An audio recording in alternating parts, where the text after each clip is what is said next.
Hello students, आप सभी को आपका अपना यूट्यूब चैनल एक्सीलेंट बीट में बहुत बहुत स्वागत है।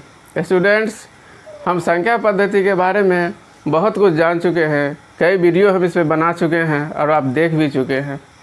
आज उसी का प्रश्नावली 1.1 का प्रश्न का उत्तर अर्थात उसका हम सॉल्यूशन करेंगे। यदि आप इसको ठीक ढंग से देखेंगे, समझेंगे, तो मेरा विश्वास है कि आपको इसके अलावा कहीं जाने की ज़रूरत नहीं पड़ेगी, किसी और चीज़ को देखने की ज़रूरत नहीं पड़ेगी। तो चलिए चलते हैं अपना आज का टॉपिक प्रश्नावली 1.1 के सॉल्यूशन पर। तो स्टूडेंट्स, यहाँ देखिए, इसका पहला क्वेश्चन है, क्या शून्य एक परिमेय संख्या है? क्या इसे आप p/q के रूप में लिख सकते हैं, जहाँ p और q पूर्णांक है और q बराबर नहीं शून्य के? तो इसका हम सॉल्यूशन निकालेंगे।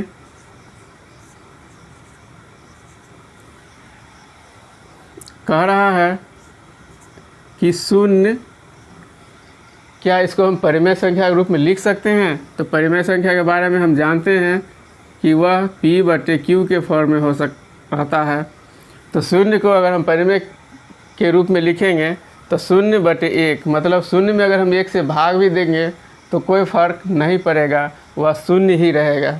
लेकिन देखेंगे तो यह p/q के फॉर्म में आ चुका है। और आप देखते भी हैं कि p और q पूर्णांक होता है। हम पहले वीडियो में बता चुके हैं पूर्णांक के बारे में। तो पूर्णांक में सभी धनात्मक संख्याएं, सभी ऋणात्मक संख्याएं और शून्य भी शामिल होता है। मतलब शून्य भी पूर्णांक है और 1 भी, दोनों पूर्णांक है। तो देख चुके हैं पूर्णांक किसको बोलते हैं। पूर्णांक शून्य भी पूर्णांक है और 1 भी, ये दोनों पूर्णांक है। अतः p/q के फॉर्म में लिखा गया 0 भी परिमेय संख्या होगा। अतः 0 एक परिमेय संख्या होगा। ठीक है, अब देखते हैं प्रश्नावली पे प्रश्न 2। दूसरा प्रश्न कहता है कि 3 और 4 के बीच 6 परिमेय संख्या ज्ञात कीजिए। इसका सॉल्यूशन हम करेंगे। किसका? दूसरा क्वेश्चन का। बोलता है 3 और 4 के बीच 6 परिमेय संख्या। किसके किसके बीच? 3 और 4 के बीच। अब सबसे पहले हम क्या करेंगे, ये 3 और 4 को परिमेय संख्या के रूप में लिखेंगे। 3 को हम लिख सकते हैं 3/1। अब हमको करना क्या है, हमको 6 परिमेय संख्या निकालना है। तो 6 + 1 = 7। मतलब हम इसके हर को 7 के रूप में लिखेंगे। जैसे इसको हम 7 और नीचे, मतलब ऊपर और नीचे अगर हम 7 से गुना करेंगे तो हमारा हो जाएगा 21/7। ठीक है, यह हमारा 21/7 होगा। उसी प्रकार 4 को हम लिखेंगे 4/1 और इसको भी हम 7 से गुना कर देंगे तो ये हो जाएगा 28/7। मतलब है हमको 21/7 और 28/7 के बीच में 6 संख्या लिखना है। तो यहाँ लिखेंगे पहला संख्या 21/7 हुआ। इसके बाद हम लिखेंगे दूसरी संख्या हो जाएगा 22/7। बढ़ाते चलेंगे 23/7, 24/7, 25/7, 26/7, 27/7, 28/7। अब यहाँ देखेंगे कि 3 हमारा 21/7 है, तो ये 21/7 है। 4 यहाँ 28/7 है, यहाँ 28/7 है। तो ये दोनों संख्या को हम छोड़ देंगे। मतलब 22/7, 23/7, 24/7, 25/7, 26/7 और 27/7 3 और 4 के बीच ये परिमेय संख्या अवस्थित होंगे। स्टूडेंट्स, ये ज़रूरत नहीं है कि इसके बीच में इतना ही संख्या हो। हम पहले ही बता चुके हैं कि दो संख्याओं के बीच बहुत सारे असीमित रूप से अपरिमित ये परिमेय संख्या रहते हैं।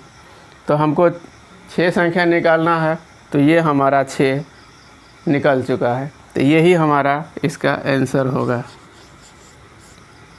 मतलब कि 3 और 4 के बीच जो हम 6 परिमेय संख्या निकालेंगे वो मेरा ये होगा।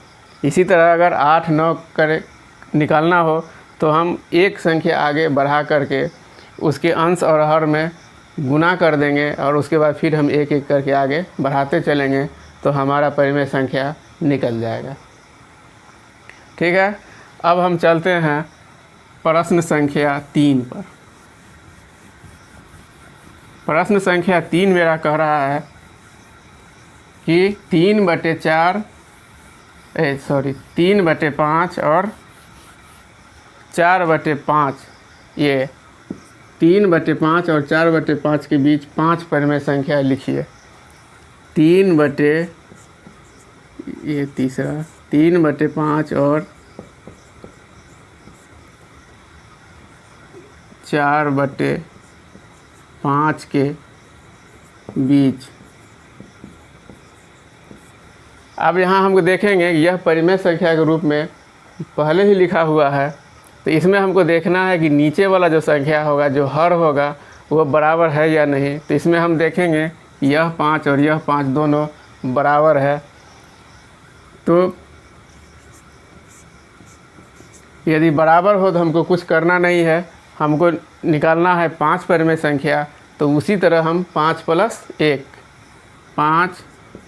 1 6 हम लेंगे। मतलब इसके ऊपर भी 3/5 गुने 6/6, मतलब 3 को 6 से ऊपर भी गुना करेंगे और 5 को 6 से नीचे भी गुना करेंगे। तो ये मेरा 18 होगा और ये 30 होगा।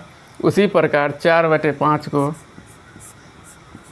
हम क्या करेंगे, उसी प्रकार 6 से हम गुना करेंगे। ये हो जाएगा मेरा 24 और ये हो जाएगा 30। अब हमको 18/30 और 24/30 के बीच संख्या लिखना है। तो अगर हम 5/3 लिखते हैं इसका, तो ये हम लिखेंगे 18/30।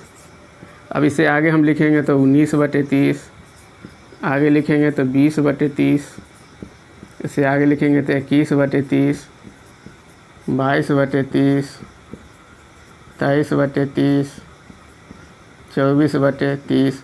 अब हमको देखिए 3/5 और 4/5 के बीच है, मतलब इस संख्या को और इस संख्या के बीच का हमको लेना है। तो ये दोनों को हम छोड़ देंगे।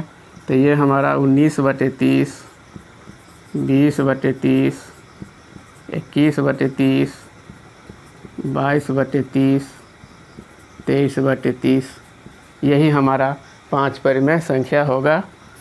इसका आंसर मेरा होगा 19/30, 20/30, 21/30। ये सभी संख्याएं 3/5 और 4/5 के बीच अवस्थित होंगे। सिर्फ यही नहीं, इसके अलावा भी बहुत सारे संख्या इन दोनों के बीच हो सकते हैं। तो ध्यान यही रखना है कि ये दोनों के बीच ही हो। ठीक है, अब हम चलते हैं अगला क्वेश्चन पे। Question number 4।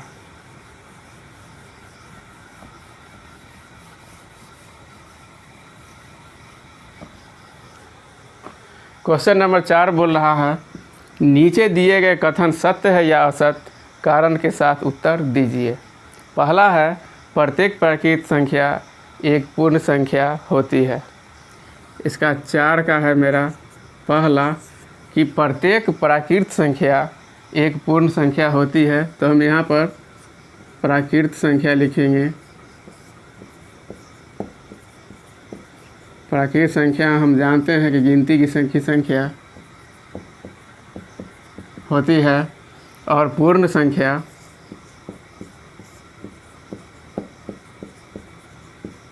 इसी प्राकृत संख्या में यदि हम शून्य मिला दें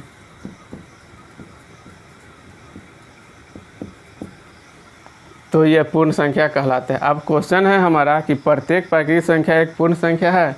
अब यहाँ देखेंगे प्राकृतिक संख्या ये है और पूर्ण संख्या ये है, तो ये सभी संख्या इसमें अवस्थित है, मतलब विराजमान है। मतलब कि प्राकृत संख्या, सभी प्राकृतिक संख्या पूर्ण संख्या होगी। ठीक है, अतः लिखेंगे सभी प्राकृत संख्या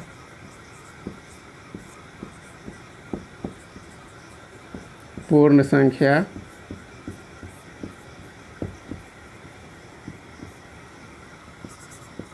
होगी। इस प्रकार कथन, अतः कथन सत्य है।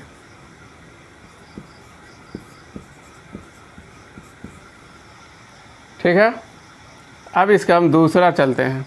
दूसरा है, कह रहा है कि ये प्रत्येक पूर्णांक एक पूर्ण संख्या होती है। प्रत्येक पूर्णांक एक पूर्ण संख्या होती है। तो पूर्णांक के बारे में हम जानते हैं कि पूर्णांक में कौन कौन संख्या आते हैं। नहीं जानते हैं तो हमारे पहले वाली वीडियो आप देख सकते हैं। वैसे यहाँ हम देखेंगे पूर्णांक किसको बोलेंगे। पूर्णांक में हमारा माइनस की सभी संख्या, शून्य और प्लस की सभी संख्या, मतलब धनात्मक सभी संख्याएं इसमें रहती है। इस प्रकार के जो समुच्चय हो गए उसको हम पूर्ण संख्या पूर्णांक कहते हैं। और पूर्ण संख्या हम देखते हैं, पूर्ण संख्या वो मेरा 0 से शुरू होता है। 0, 1, 2, 3, 4 इस प्रकार की सभी धनात्मक संख्या जब शून्य में मिल जाती है तो पूर्ण संख्या होती है। अब हम देखते हैं, मेरा क्वेश्चन है कि क्या सभी पूर्णांक पूर्ण संख्या है। तो हम यहाँ देखते हैं कि 0 से लेकर वो धनात्मक संख्या तो पूर्ण संख्या में है, किंतु यह संख्या जो ऋणात्मक संख्या है वह पूर्ण संख्या में नहीं है। इसीलिए हम कह सकते हैं कि पूर्णांक, सभी पूर्णांक जो है वह पूर्ण संख्या नहीं होगा। ये देखेंगे पूर्ण संख्या, पूर्णांक में हम 0, 1, 2, 3 तो है, इसमें भी है, लेकिन इस प्रकार का जो ऋणात्मक संख्या है ये संख्या इसमें नहीं है। मतलब है कि सभी पूर्णांक इसमें नहीं है। अतः सभी पूर्णांक पूर्ण संख्या नहीं होगा। इस प्रकार यह कथन असत्य है। क्या होगा मेरा, यह असत्य होगा, सत्य नहीं होगा, क्योंकि सभी पूर्णांक पूर्ण संख्या नहीं होगा। जैसे हम मान लेते हैं, कारण है जैसे -3, -2 ये सभी संख्याएं पूर्ण संख्या नहीं है।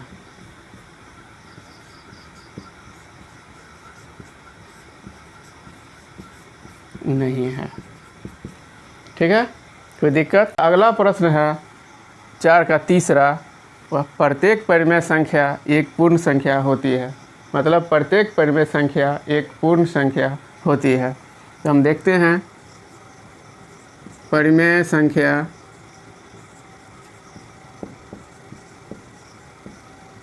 जैसे मान लेंगे कि -4/1, 2/1, 3/1 इस प्रकार की ये सभी संख्या है, परिमेय संख्या है। उस पूर्ण संख्या मेरा होगा 0, 1, 2, 3 इस प्रकार की संख्या परिमेय संख्या पूर्ण संख्या होती है। अब क्या ये सभी संख्या पूर्ण संख्या में है। हम देखेंगे कि यह जो -4/1 है वह इसमें नहीं है। मतलब कि परिमेय संख्या का जो ऋणात्मक पार्ट होगा, नेगेटिव पार्ट, वह पूर्ण संख्या में नहीं होगा, क्योंकि पूर्ण संख्या 0, 1, 2, 3, 4 सभी धनात्मक संख्या होते हैं, जबकि परिमेय संख्या में माइनस ऋणात्मक संख्या भी सम्मिलित होते हैं। अतः परिमेय का सभी परिमेय संख्या पूर्ण संख्या नहीं होगा। लिख सकते हैं अतः सभी परिमेय संख्या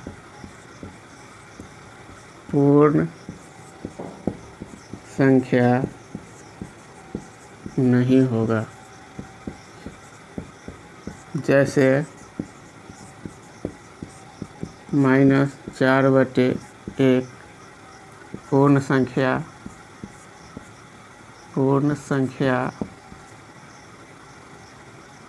नहीं है। मतलब -4/1 परिमेय संख्या तो है लेकिन पूर्ण संख्या नहीं है। तो आज के वीडियो में बस इतना ही है। आप मेरे साथ बने रहिए, हम संख्या पद्धति का और इम्पोर्टेंट टॉपिक लेके आने वाले हैं। यदि आपके पास और कुछ क्वेश्चंस हो और कुछ प्रश्न पूछने हो या फिर इस समझाने में यदि आप किसी चीज़ को नहीं समझे हो तो आप हमको कमेंट करके ज़रूर बताइए। हम प्रयास करेंगे कि आपकी समस्या को आसानी से हल कर सके और आपको उस बात को सही से समझा सके।